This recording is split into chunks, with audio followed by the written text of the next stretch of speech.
Imam Santoso merupakan putra sulung dari pasangan Sukaryo Karyohatmojo dan Umi Kalsum. Beliau lahir pada 14 Oktober 1921 di kota Pekalongan. Masa kecil Hoegeng diwarnai dengan kehidupan yang sederhana karena ayah Hoegeng tidak memiliki rumah dan tanah pribadi. Karena itu ia seringkali berpindah-pindah rumah kontrakan. Kemudian pada tahun 1940, saat usianya menginjak 19 tahun, ia memilih melanjutkan kuliahnya di Red Hoge School, RHS, di Batavia. Tahun 1950, Hoegeng mengikuti kursus orientasi di Provost Marshal General School pada Military Police School Port Gordon, Georgia, Amerika Serikat. Banyak hal terjadi selama kepemimpinan Kapolri Hoegeng Iman Santoso. Pertama, Hoegeng melakukan pembenahan beberapa bidang yang menyangkut struktur organisasi di tingkat Mabes Polri. Hasilnya, struktur yang baru lebih terkesan lebih dinamis dan komunikatif. Selama ia menjabat sebagai Kapolri, ada 2 kasus menggemparkan masyarakat. Pertama, kasus Sum Kuning, yaitu pemerkosaan terhadap penjual telur, Sumarijem.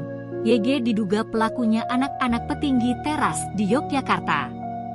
Ironisnya, korban perkosaan malah dipenjara oleh polisi dengan tuduhan memberi keterangan palsu. Hoegeng bertindak. Kita tidak gentar menghadapi orang-orang gede siapapun. Kita hanya takut kepada Tuhan Yang Maha Esa. Jadi, walaupun keluarga sendiri, kalau salah tetap kita tindak. Geraklah the sooner the better, tegas Hoegeng. Kasus lainnya YG menghebohkan adalah penyelundupan mobil-mobil mewah bernilai miliaran rupiah oleh Robi Cahyadi. Berkat jaminan, pengusaha ini hanya beberapa jam mendekam di tahanan Komda.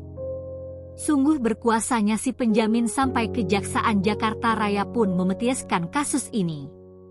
Siapakah si penjamin itu? Tapi, Hoegeng tak gentar.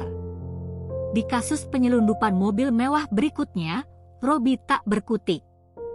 Pejabat YG terbukti menerima sogokan ditahan. Kasus inilah yang kemudian santer diduga sebagai penyebab pencopotan Hoegeng oleh Soeharto.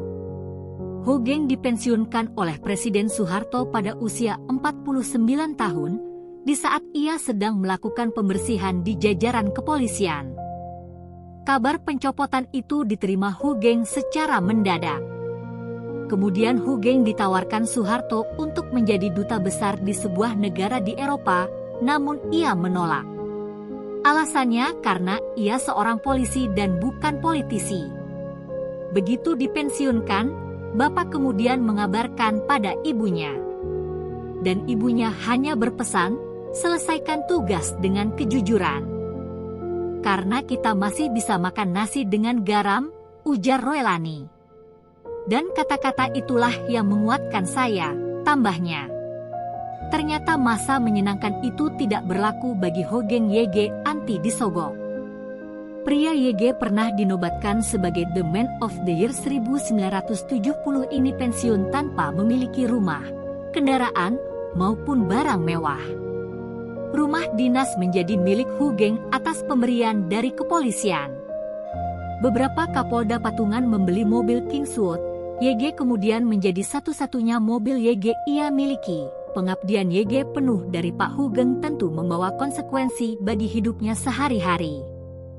Pernah dituturkannya sekali waktu, setelah berhenti dari Kepala Polri dan pensiunnya masih diproses, suatu waktu dia tidak tahu apa YG masih dapat dimakan oleh keluarga karena di rumah sudah kehabisan beras.